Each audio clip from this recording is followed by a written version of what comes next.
Good day, and thank you for tuning in to this week's episode with the Real Talks with Doc. If you haven't already, please turn on those post notifications, those likes, and make sure that you're following us and stay up to date on all of our projects and everything that we have going on to support you in your real estate, your development, your renovation journey. As always, we look forward to seeing you at our next construction site. Good morning, good morning, good morning, K. It's the day after MLK. First and foremost, giving honor to God. After we celebrate, dang, I couldn't get my flow right.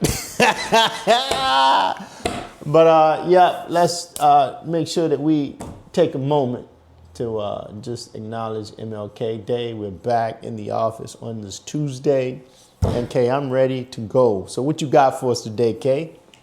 So this morning we are talking about planning a renovation the right way. Okay. The first question is, should design first be your mindset? Design first be your mindset. Yes. One thing that really helps with the process of making whatever client we're serving project go as smooth as possible is when clients come to us with a vision board. Yes, a vision board, mood board, collages of things that you're kind of envisioning you want your space to be transformed into. So yeah, we highly encourage that you kind of lay the design out, even if it's not, the same space dimensions of your particular project, but having concepts and having design ideas is a big help to any contractor in terms of just understanding which direction you're really going, because there's some things that clients cannot see on the outside of the wall that great contractors know will be needed on the inside of the wall to make that project pop the way it's supposed to pop. Okay, so yes, we always start with design.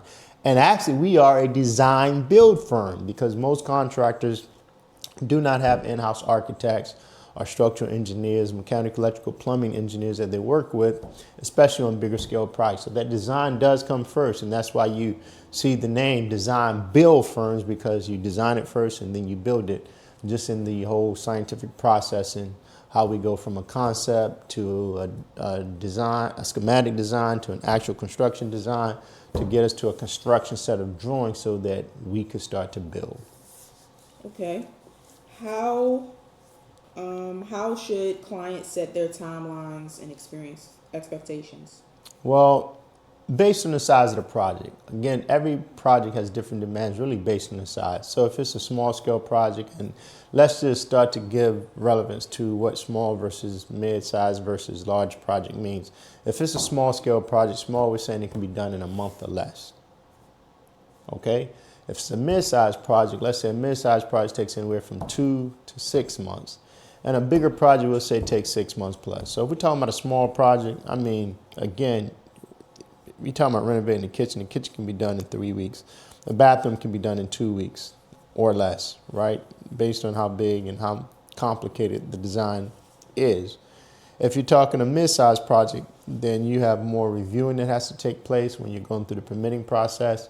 And on a large scale project, same thing. You have more permitting that needs more reviews that have to take place during the permitting process, more detail in the drawings as you go from small to large scale project. So it depends on the size of the project. Most of our clients, if they're doing an interior home renovation, it doesn't require the removal of any load bearing walls, any things that can be structurally compromising to their homes. Again, the first thing is, once they give us that design, we select those materials. We give them a proposal for material, labor, and overhead. And then we give them a schedule to actually do the construction. And then the thing is sticking to that schedule. And when we meet with our clients, or when you meet with your GC, just make sure they understand whether or not you're going to be living in the property, because that's a different type of a construction, or whether you're going to be vacating the property, so they can plan for that and be very mindful that make that project a priority, because you need to get back in your home and not to increase any other expenses because you've decided to vacate the property during the construction process. And then more importantly, just making sure you got that material ordered. Make sure that material is at the site so that construction is not held up because there's been a delay in you selecting materials, or material being a special order material and it's taking a long time to get to the site. And then once that's all said and done, everything goes according perfectly to plan, then you're ready to hand the keys back over to the property owner and hoping to see the biggest smile of delight and joy in their face after you finish the construction. Okay. What are the permit realities in DC, Maryland, Virginia? Do they vary? Woo! So that's one of the things that we remind clients up front. Being that we're a design build firm, we can control how fast we get through the drawings to get to a construction set because we have a wonderful architect that works for us, Marcy.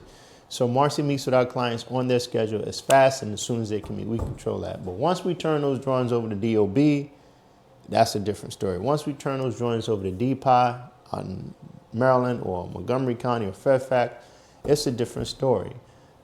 Those agencies, you know, by definition, you got to realize your project's not the only project. Sometimes they're dealing with hundreds of projects.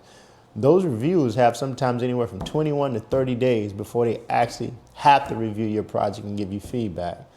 Most projects sometimes takes 3 rounds of comments. So you do the math. It's 21 to 30 days that they have to respond. Round 1, they respond after 1 month. Round 2, they respond after another month. Round 3, hopefully you gotten all those comments in round 1 and 2. By the time you get to the 3rd round, there's no more review.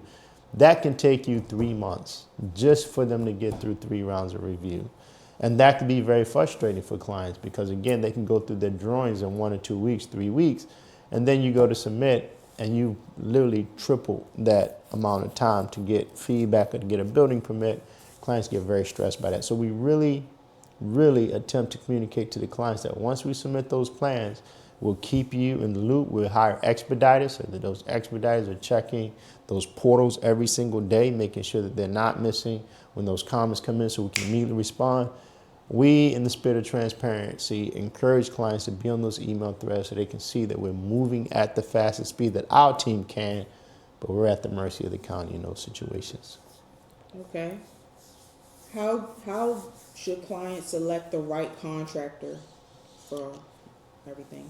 Well, first of all, we tell clients all the time, make sure you evaluate contractors on 3 things: punctuality, how punctual are they in communicating with you, even up to the point at which you physically meet with them at the home when they walk in the project, because that could be an indication of how punctual they'll be when dealing with your project. The second thing we tell clients to look at is the infrastructure and manpower of the contractors.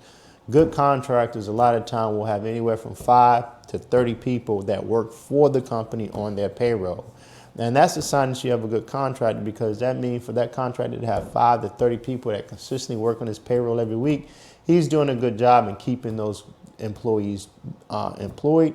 And he's also doing a good job in making sure that he has a team of people on his particular payroll that's going to do things in the way that he expressed to you as far as the execution is concerned.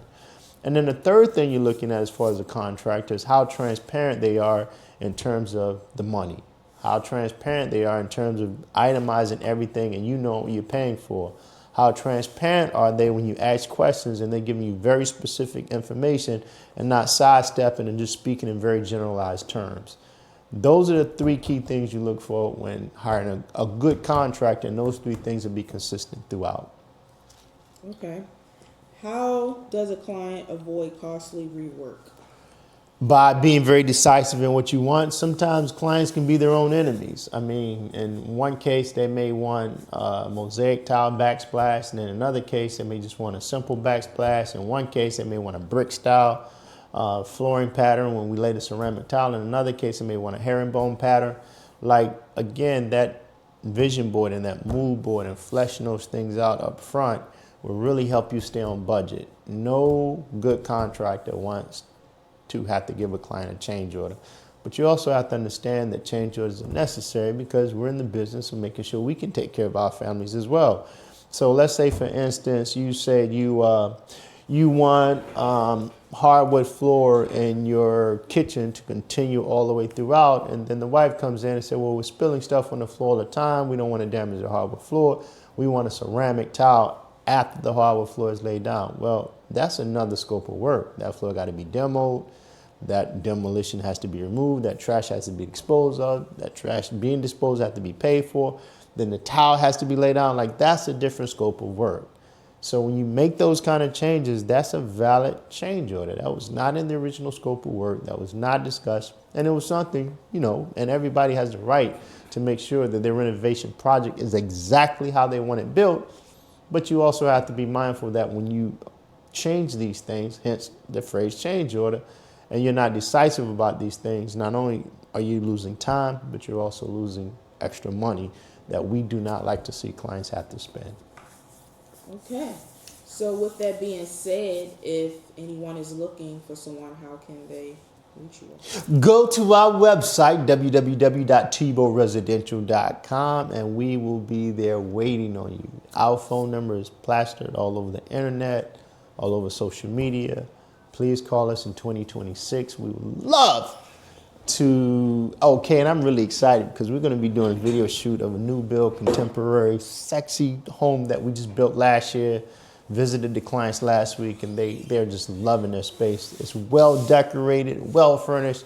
So stay tuned just to see some of our finished work even after we've long delivered the projects to the clients. We're actually getting ready to, in May, come up on their 1 year punch list. Yes, even 1 year after we deliver our projects to our clients, they have 1 year full warranty where we come in and we caulk and we respackle any nail pops, anything. This is on new build construction, any kind of construction. So really excited to show you guys that. So yeah, okay, we're all over the internet. Just look up Tebow Residential, Tebow Construction, BM Elite Renovation, BM Elite Remodeling, all of those different divisions we have, the service, Maryland, DC, Virginia, and Florida. So we look forward to hearing from you and seeing you at our next construction site.